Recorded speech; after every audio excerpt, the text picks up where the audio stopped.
Hey everybody, this is Kenny. Welcome back to another edition of the Yak with Mac. Today I got to sit down with Boston District Manager Alex Belsky. We talked about building a phenomenal culture, being purposeful in diversity, so much more. You gotta listen in. Hey there, everybody. Welcome back to another edition of the Yak with Mac. This is where leaders come to get some great advice from great leaders. My friends, I am sitting in front of a great leader that I've known for a long time.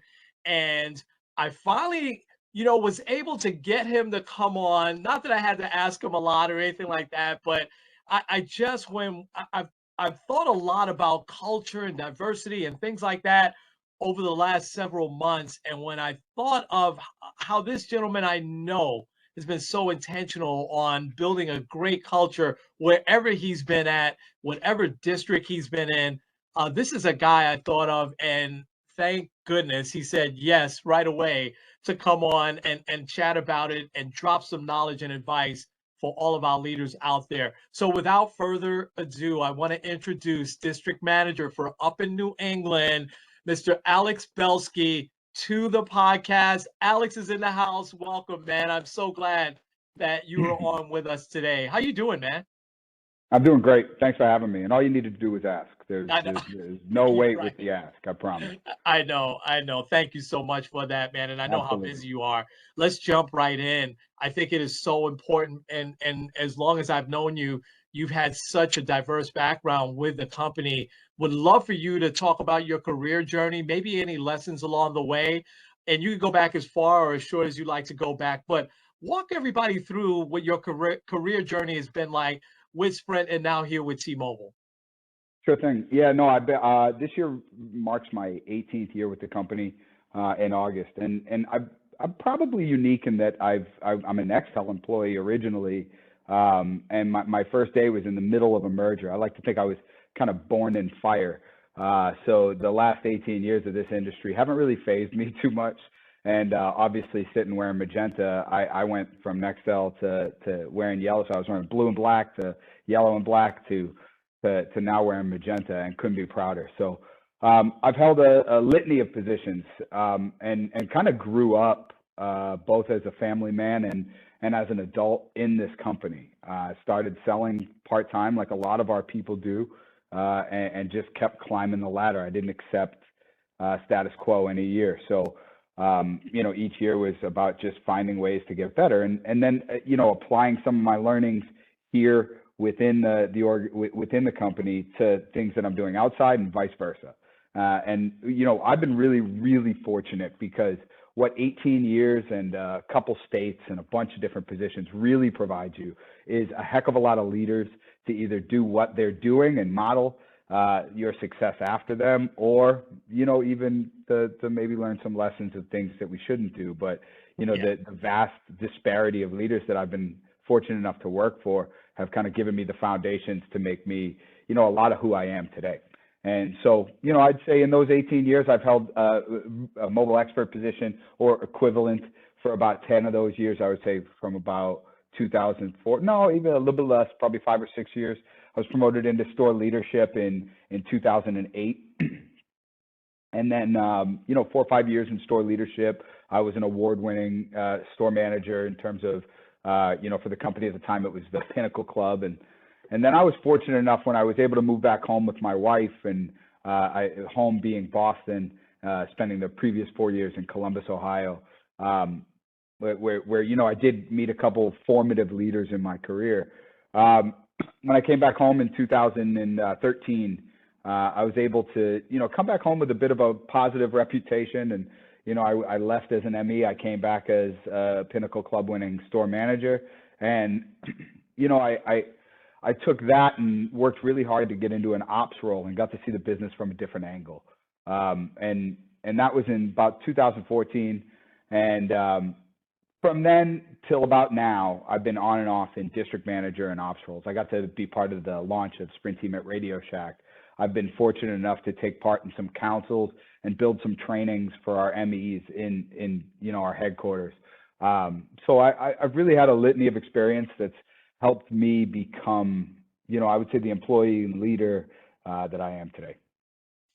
Yeah, what a great background. And I had forgotten about the Columbus, Ohio part of your career there, and then coming back. I remember when you came back. I just had forgotten about that.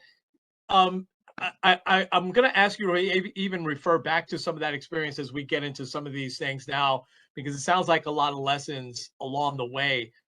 I really want to get into culture with you because that has always, Alex, stood out for me as I've supported you over the years and worked alongside you.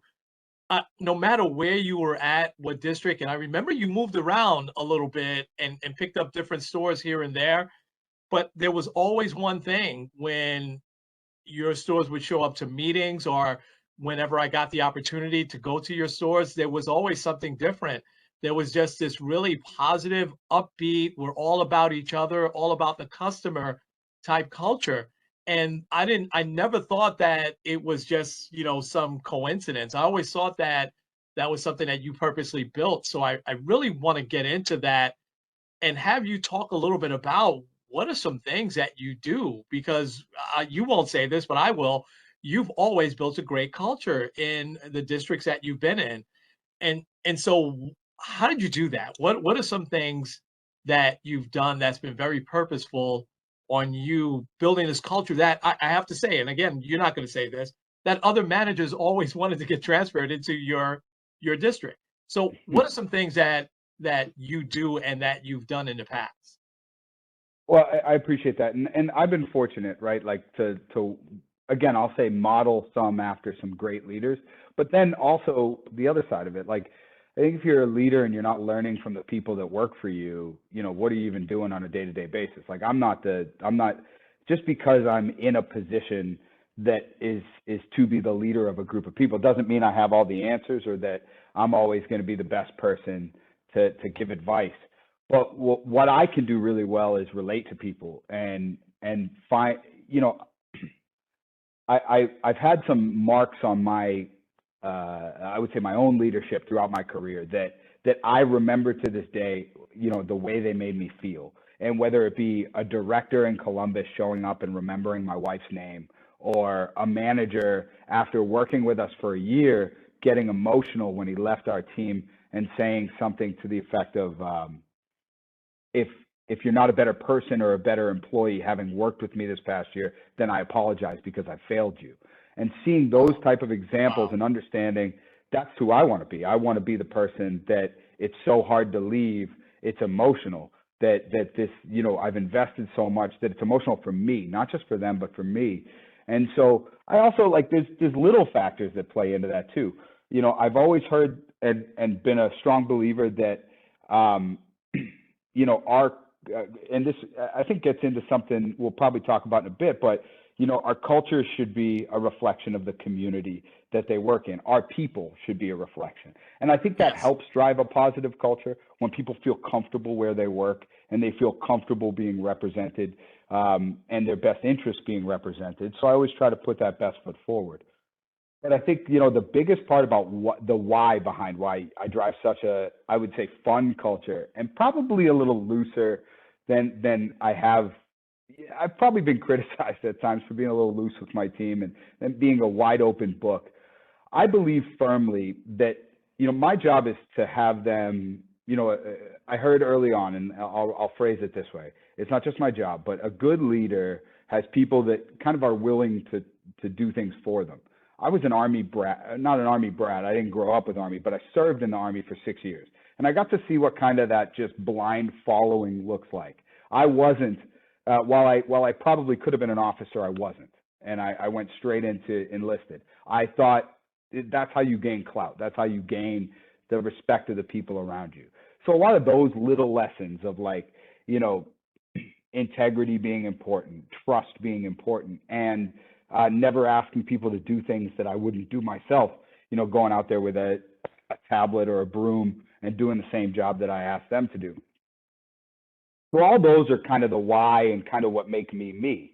But how to do it is probably the harder part, and that's using those skills that I built over the years, which are being able to relate to those around me. I grew up in a very multicultural environment. I was the only white kid growing up in a lot of my classes. And so I feel comfortable in environments where I'm different from a lot of the people around me, and where I think a lot of people shy away from differences. I'm curious of differences, and I'm intrigued by them, and I want to know more about them. And then when people tell me things that I believe are trustworthy, or them opening up, whether it be about their culture or about themselves, I also believe in a theory called emotional deposits and withdrawals. So I find ways to kind of connect with my people on an emotional level, so that they trust me and they'll kind of follow me.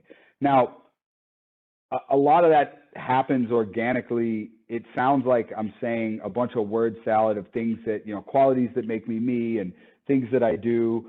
And they're all they happen in due time. An example would be like, I take over a store. My first visit in that store, I don't really want to talk about me at all. I want to learn the people. I want to understand who they are and who the influences are. And just by observing in the store for a little bit, you're going to find, who everybody's running to, who everybody's asking questions to, who's kind of the fun influencer of the group, the one that's smiling, that people are laughing with. And that's I set my sights. How do I get them to believe in me? Because if they believe in me, the rest of their store will believe in me. So then it's a pretty deep process of, just every time I'm seeing them, making sure I'm taking notes and remembering the things they say to me, and their kid's name or their birthday or what they were doing last weekend. And then that next visit that I come in, I really need to be, seeking them out and saying, hey, you said your son was a little sick last time. You had to pick him up from school. Is everything okay? And making sure they understand that before I care about any performance or sales or whatever it is, I care about them as humans first, and they should invest in me as a human first.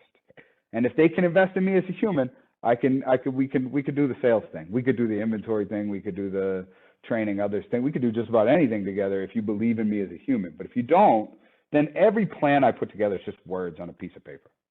Man, that is so awesome. I love everything you said there. And I want to go back to the finding the influencers, and that has been successful for you. And what's an indicator? Because you talked about with me last week that you do have influencers that are smiling and people want to follow, but you also talked about how important it is to find those influencers that might not be, setting the best example. What do you do in those cases? Well, and that's the harder, right? Is I when you get good at something, especially to do with culture, and I went through a long period where I felt like I was an imposter, right? Imposter syndrome, they call it, is I feel like what I'm doing is just normal. Like, I feel like talking to people at their level and connecting with them on their level is normal for me. That's who I am. My wife hates it sometimes. I will go to restaurants and everyone knows me before I leave. She also loves it, to be clear. It's like one of those things that, like, you hate when you're trying to get out of a place, but when I meet the CEO of the company we're sitting at, she's like, this is great. Like, this is awesome. But anyway, I digress. I would say that when you get pretty good at it, and I do believe I'm pretty good at it now, I do have some confidence in that. And, you get asked to unfortunately fix areas that maybe don't have a great culture. And so I get a lot of experience taking swings at influencers who are maybe scorned or just maybe weren't done right by their previous leaders. And, Yes. I try to level set with them, the first time I meet them, that, hey, just give me an opportunity. If they give me an opportunity and I fail, like, I get it. I wouldn't be happy if I gave someone, my last chance and then they kind of drop the ball with it. But I value that. As soon as they do give me that opportunity, I'm running after it. And if it's, I think the example I used last week, and I'll use again, is, I had a manager who was really scorned, who had a really poor experience with his previous DM, didn't feel supported, and was losing his team because he didn't feel the support of his own leadership. And so by the time I stepped in, not only did I have to try and help improve the culture of the team because we were losing it, but I also had to get the leader back on board. And those were symbiotic. And the first thing he asked me to do was fix a toilet seat. And so I went right after that toilet seat. Sometimes it's, I need you to help me fix this personnel problem because I can't. I'm in too deep. I got this issue with this employee, you see, and I need your help, and my previous DM wasn't it. Sometimes it's as simple as a toilet seat. And you know, it doesn't matter how complicated it is, but if the first thing they ask you to do, they see you put no effort into solving, and then you're asking something of them, why should they do it? You know, like I wouldn't, you know, and I don't think you would. And, you know, I think that we treat people how we want to be treated. And if I can show to them that, hey, you said a toilet seat was important, so that's what I'm going after. If you told me fixing your RAM problem was important, that's what I'm going after. And even if you can't solve it always, you know, it's like customers. They don't always need you to solve the issue. They want to see you commit to solve the issue. Yes. And, yes. and it's the same. My managers are my customers. My MEs are my customers. So they better see me sell out to solve that issue. And what that does, and I think I referred to it before, was creates that emotional deposit. You know, that person then thinks, man, this person, and I'll just briefly discuss what that means to me. It's like a bank. I have a bank account with every employee. And, you know, the first time I meet them, my balance is zero. So if the first thing I do is ask something of you, I'm withdrawing negative right away. So I'm already getting fees and stuff. You already don't like me. But if what I do first is continue to place deposits into the bank of ex-employee, you know, by either solving an issue quick or remembering their kid's name or remembering their birthday and recognizing them, or on a tough weekend, not riding them on Monday morning, maybe giving them some encouraging words instead of, you know, me just right up their butt. If they're a good manager, they probably know they had a crappy weekend. Maybe it's time to just support them and things like that. Those are the deposits. Then that Thursday when I need coverage at the other store, or I need somebody to show up to help the truck team, or I need, hey, 2 HSIs before you close, you know, that manager is selling out to get it because I'm not overdrafting. I've already worked up a big balance. And now I just want to withdraw a little bit of it. And they saw me, they trust me now. So they're going to run after it for them. And I think there's a heavy responsibility in not overdrafting and understanding your influence. Like there's a lot that goes into that. But that's the basic premise of it. Yeah, it is just, it makes so much sense, Alex. And I think that the whole bank account thing, it just, everyone can understand that.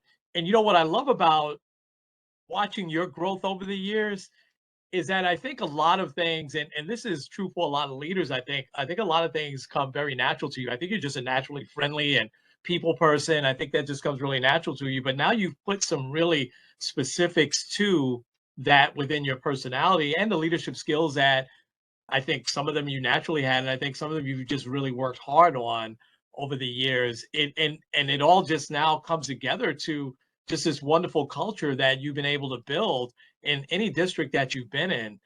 So kudos, man. I think that's outstanding. And leaders, this is golden advice. It really is.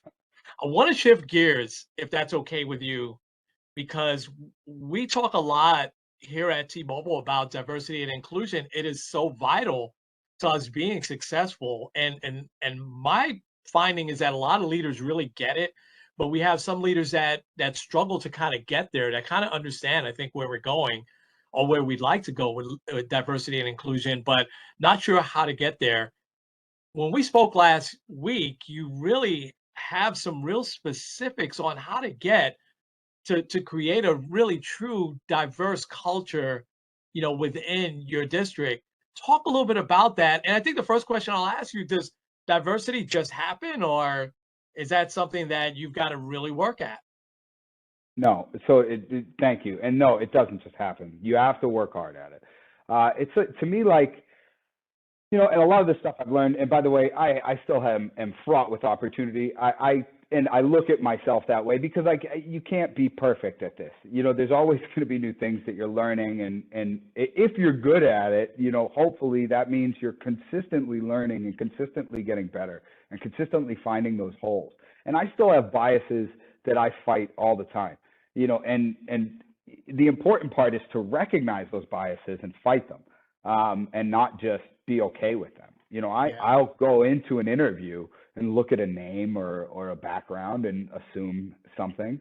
And it's important for me to just take a breath and go, let's wait till I meet the person and see who they are as a human in front of me, because I've been wrong a lot.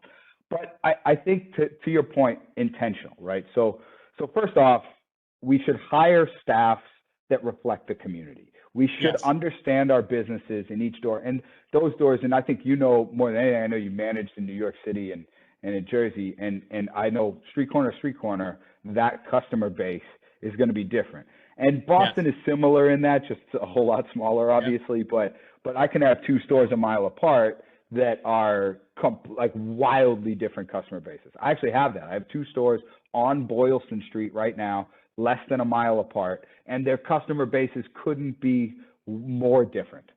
Yes.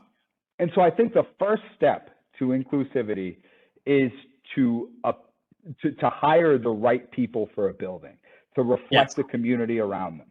And we can make excuses about why people aren't in recs, but like my wife's family owns a business, and I always talk to them about, I've had conversations with them about a lack of diversity within their teaching staff. And some of their answers back to me have been, about how people may not apply. And what I've helped teach them is people don't apply to jobs that they don't feel comfortable working at. So if the only representation is one group of people, why would another group just randomly apply for that? They don't think it's for them. And so you have to be intentional, even with hiring. So whether that means doing recruiting events within the community, just walking out and recruiting within the community, whatever. Recruiting your customers is a great way, obviously. They already like our products and services, some of them, and hopefully, and they're walking into your building, so they're probably local and they probably know the community. So you start there, you hire the right people. But then a lot of folks, that's kind of where it breaks, right? Like, you see, I think we do a great job at T-Mobile, entry level, hiring a diverse group of people. I do. I really think we do a wonderful job of it. I think we attract it because I think we have a great reputation for it. But Yes. I think whether we attract it or we do it on purpose, it's happening, and that's great, and we need to keep that up. But I think where there's some gaps is I still think within leadership it sways one way, and whether that be male, whether it be white, whatever it may be, I think it's significant. Where I find leaders have a hard time is not surrounding themselves with people like them. And typically people like you will apply to your recs because they want to be with you because they like you. Yes. Where the challenge becomes is, how do I get people that are nothing like me to apply to my recs, that are more just not right for me, but right for their buildings or the community or the people that they serve. And I think there's a very intentional way to do that. And it's not by advertising it. It's by being intentional about who and where to develop. And you're not going to, folks don't raise their hands all the time on their own. And I think we have an attitude about personal development a lot of the time that, hey, it's personal. You should invest in it more than I invest in you. And I do believe that to be true. I believe that once you have somebody hooked in for personal development, I shouldn't be the one chasing you around for your development. However, I think there's a really important entry point there where we have to be intentional about showing that we're open for all for the development. And when you notice some good qualities in somebody, especially somebody different, especially somebody not represented in our leadership team, especially somebody who looks like the community that they serve, then I think the onus then shifts to us to offer that development, to show, hey, this is the path you could be on, and I'm going to help you get there if you believe in me. And, and then you part of the believing in you is, what do you have on your team? And I think I challenge a lot of folks to look at my leadership team and find something not represented, because most, it should be represented. If it isn't, I'm probably actively working to develop folks with that skill set to be represented. And it doesn't always work the way you want it. Sometimes you have district changes and changes the makeup. And I don't think you get rid of people that are the right people for the job because they maybe don't fit the description. But I think that you start actively working towards getting to the right place.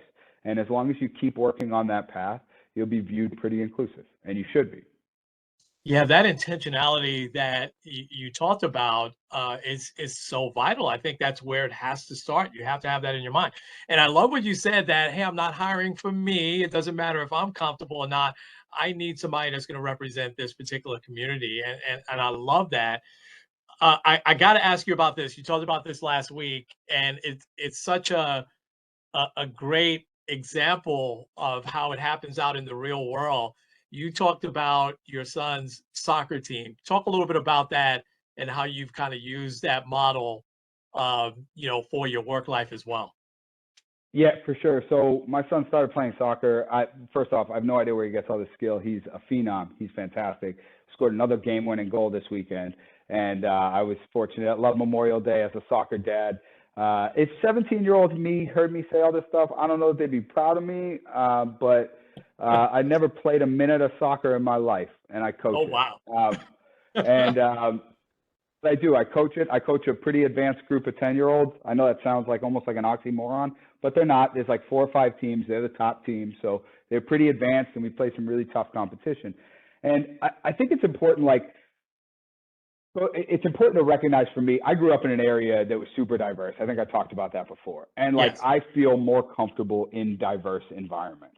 And I felt a responsibility to raise my children in very diverse environments. So where I live is a diverse community. It's important to me. It's almost more important to me than schooling at times, is for them to be around a diverse group of folks that they can learn from and that they can become better as a result. I believe I'm better as a result of it.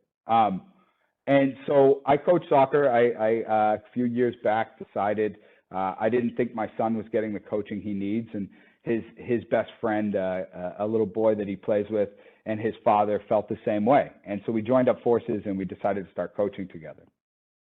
And we started to, as the boys developed and the team got more serious, and I got a real core group of folks, I wanted to make sure that each person on that team felt represented. And so the things that I do to be diverse at work are not just something I do at work. It's what I live in my personal life too. We are a group of diverse kids on our soccer team, and each one of us is a different race, religion, background. We come from different places, and we represent maybe a different group of kids on that team.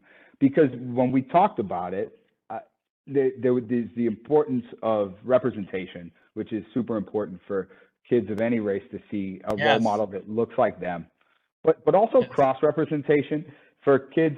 The little white kids on the team, I want them to see a great Black and Hispanic role model for them to show that the leaders don't just look like dad, and vice versa. That hey, maybe there's been the news hasn't always told us that there's great white role models for young Black boys or vice versa, but there can be that cross representation showing good examples as well. And so we're really proud of what we've accomplished together. We have a great team, and partly it feeds my competitive itch. I'm not going to lie, we love winning. That's awesome. But more importantly, I take I do a day of service with this team every year, and we in the summer, it's coming up in a few weeks, and we're going to go clean up a couple parks in the town that we live in. And at the end of the day, before likely treating them to ice cream, as any 10-year-old or 11-year-old boy would want, we're going to sit down and we're going to talk to them about respect and diversity and why it's important to us.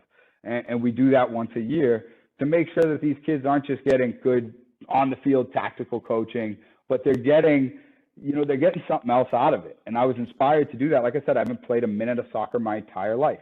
I was inspired to do it because I remember the impact of coaching on me. And I remember that. And I hear all these things going on. These kids are all growing up in a really hateful, kind of tough environment in the world today.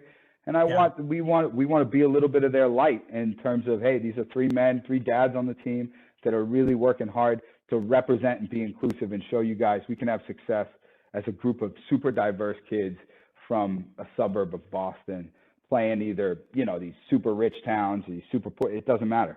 We're a great group, and that's what matters. Oh, I love all that. And it's so important, right? You take those lessons from your personal life and you apply them at work and vice versa. It just works, especially with kids. And those are lessons that they are going to remember. I'll say this word, forever. They are going to remember those lessons forever. Alex, I got to get you back on. I think we just scratched the surface, man.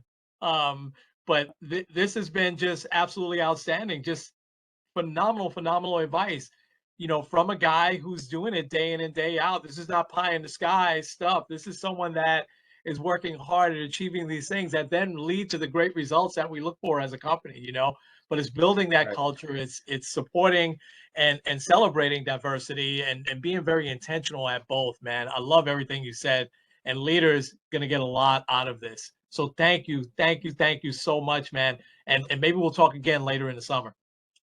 Perfect. I'm always game for it, and I hope any leaders that want to talk reach out. I sometimes can't stop talking, so I'm more than happy to. But I enjoy it, and I appreciate, Kenny, you give me the opportunity to put words to it. Sometimes sometimes we get caught in the day-to-day of what we do and not realize the importance. The one thing I'd probably leave folks with is just understand the impact of your words. Yes. I didn't realize it until there was a couple times that I realized it throughout my career, but it's once you get elevated to a position like DM, and while some of us in the role don't really find ourselves to be elevated, there are people that hang on every word that you say to them. Yes.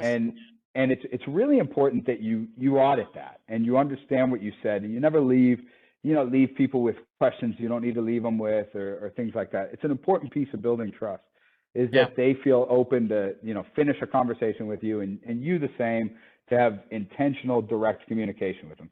I'm not saying don't be loose. Go in, talk about the Celtics in the finals. I'd love for you to, but also understand that when you have a tough conversation with somebody, it may stay with them a while. So make sure to check back in and keep building that trust. That's such great advice. And we just think about, any of us can go back to even when we were like in elementary school and remember when a teacher maybe raised their voice at us for whatever reason. We remember exactly those things. I think that's great advice. Celtics going to beat the Warriors? I think Celtics in 6. Celtics in 6. Okay, we got it on tape. This is on tape. I want it. I'm a big Celtics fan. Those that know me know that's my number one of the 4 sports. So I couldn't be happier getting to watch Celtics in the finals over the next few weeks. I picked them at the beginning of the playoffs, and I'm going to ride with them. I just thought that on the second half of the season, they've been on this special run. And listen, this is coming from a Knicks fan, so it's very hard for me to pick the Celtics. But there's something special about this team. But it's going to be hard. I'll say 6 or 7 games, but I think the Celtics are going to. Fair. Yeah. All right, folks. Alex, thank you again. This has been Kenny and Alex with another edition of the Yak with Mac. We'll talk to you real soon.